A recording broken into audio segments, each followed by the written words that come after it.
I'm speaking to the people who want more. The people who want to be the fucking pinnacle. The people who want to be accomplished. The people who want to make a fucking difference. You guys are going to have to go all the fuck in. Make a 100% commitment to give the best effort you've ever given to outwork, out-improve, out-strategize, outlast like never before. One of the best quotes that I've ever read about it is that if you have real true freedom, you're never going to have equality of outcome, because with real true freedom, you have the freedom to not engage. Well, look, if you look at a guy like Jeff Bezos, for instance, that Amazon guy is worth more money than anybody ever, right? That guy works all day. Yeah. I mean, he's a maniac. Oh, yeah. He's acquiring all these different companies, and everything he's doing is designed to succeed. Yeah. I mean, he's just Well, that's what Gates just said, yes. too, in a recent interview. And I know some guys that are, they're in approximately the same universe as those two, and they just work all the time. That's all all they do. the time. Yeah. And they don't just work. They work so efficiently and so effectively and make use of every second in ways you can't even imagine unless you're in that sort of position. So, and doing that doesn't mean that you will succeed, but not doing it certainly means that you will fail. Well, not doing it certainly means you will never achieve that level of success. Obsession is wanting something so bad that I go to bed with, I wake up to it, I make whatever sacrifice, I grind, I can't live without it. You gonna get anything, you will have to pay the price. There is a price tag to greatness. You will have to work for every single thing you get, and you gotta work every single day. You gotta wake up every day and work. We do not retreat. We do not give up. We do not surrender. And the reason why most of you are not successful is because every single time stuff not going your way, you give up, you quit, you let go, and people feel weakness. They feel it.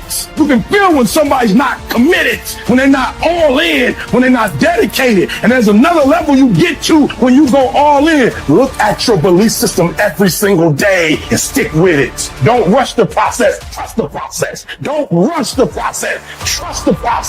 Don't rush the process. Trust the process. People who do stuff consistently and on time, they surpass people who talented and gifted. You should never be satisfied with what you got. You should double your business. Triple it. If you accomplish something good with hard work, the labor passes quickly, but the good endures.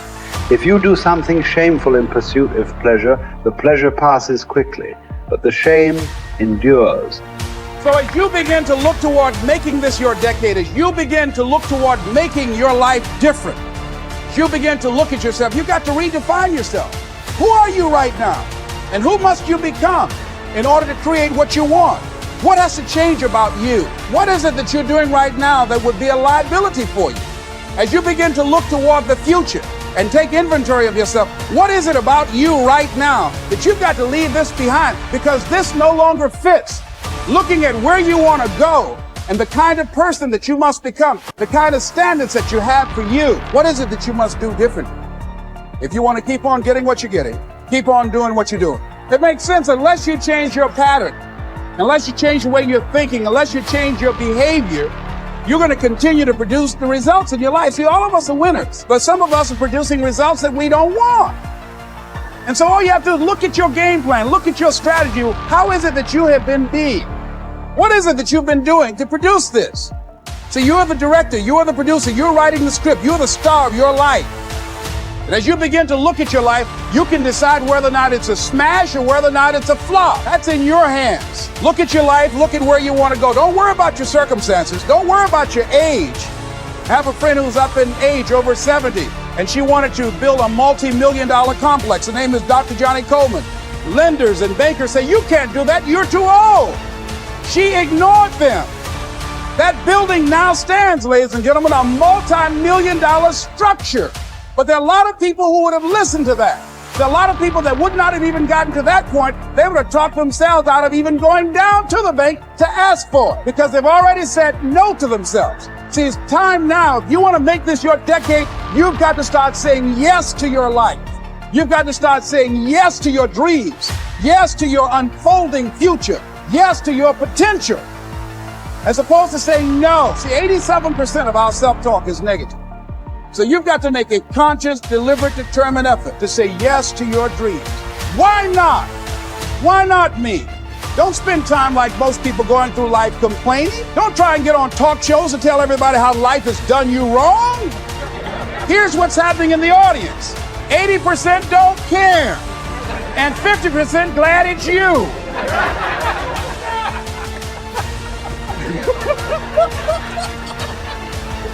All right? So when you know that, you don't go around crying, oh, you know what they did to me? Who cares? Get away from me before they come back. Even as the sun doth not wait for prayers and incantations to rise, but shines forth and is welcomed by all, so thou also wait not for clapping of hands and shouts and praise to do thy duty. Nay, do good of thine own accord, and thou wilt be loved like the sun. Above all, remember that the door stands open. Be not more fearful than children, but as they, when they weary of the game, cry, I will play no more. Even so, when thou art in the like case, cry, I will play no more, and depart. But if thou sayest, make no lamentation. If you choose, you are free. If you choose, you need blame no man, accuse no man. All things will be at once according to your mind and according to the mind of God. Draw into yourself as far as you can. Associate with those who will make a better man of you. Welcome those whom you yourself improve. The process is mutual. Men learn while they teach. Limiting one's desires actually helps to cure one's fear. Cease to hope, and you will cease to fear. Widely different as fear and hoping are, the two of them march in unison like a prisoner and the escort he is handcuffed to. Fear keeps pace with hope. Both belong to a mind in suspense, to a mind in a state of anxiety through looking into the future. Both are mainly due to projecting our thoughts far ahead of us instead of adapting ourselves to the present. I have learned to be a friend to myself, great improvement. This indeed, such a one can never be said to be alone, but know that he who is a friend to himself is a friend to all mankind. Wild animals run from the dangers they actually see, and once they have escaped them, worry no more. We, however, are tormented alike by what is past and what is done. A number of our blessings do us harm, for memory brings back the agony of fear, while foresight brings it on prematurely. No one confines his unhappiness to the present, for the only safe harbor in this life's tossing, troubled sea is to refuse to be bothered about what the future will bring, and to stand ready and confident, squaring the breast to take without skulking or flinching whatever fortune hurls at it. Count your years, and you'll be ashamed to be wanting and working for exactly the same thing. Of this one thing, make sure against your dying day, that your faults die before you do. Have done with those unsettled pleasures, which cost one dear. They do one harm after they're past and gone, not merely when they're in prospect. Even when they're over, pleasures of a depraved nature are apt to carry feelings of dissatisfaction, in the same way as a criminal's anxiety doesn't end with the commission of the crime, even if it's undetected. Such pleasures are insubstantial and unreliable. Even if they don't do one any harm, they're fleeting in character. Look around for some enduring good instead. And nothing answers this description except what the spirit discovers for itself within itself. A good character is the only guarantee of everlasting, carefree happiness. Even if some obstacle to this comes on the scene, its appearance is only to be compared to that of clouds which drift in front of the sun without ever defeating its light.